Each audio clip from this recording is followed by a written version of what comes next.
Guys हम हमारे daily life में ऐसे ही सेंटेंसेस का बहुत यूज़ करते हैं जहाँ पर हम कहते हैं कि वो सबके सामने तुम्हारी पोल खोल रही थी। अब देखो कैसे मैं तुम्हारी पोल खोलता हूँ। तुम्हें वही के वही उसकी पोल खोल देनी चाहिए थी।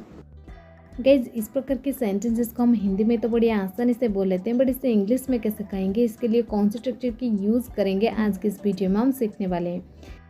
इस प्रकार की सेंटेंसेस को इंग्लिश में कहने के लिए आपको पहले लिखना पड़ेगा सब्जेक्ट, इसके बाद हेल्पिंग वर्ब, हेल्पिंग वर्ब के बाद आपको यूज़ कर देनी एक्सपोज। एक्सपोज का मतलब होता है पोल खोलना। इसके बाद आपको यूज़ कर देनी ऑब्जेक्ट नाउन या फिर प्रोनाउन।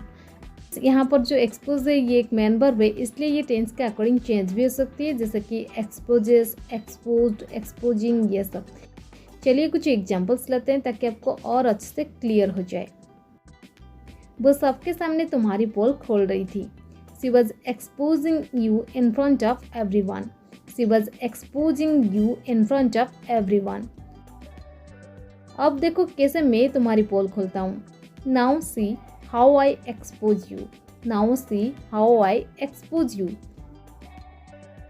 क्या उसने तुम्हारी पोल खोल दी? Did she expose you?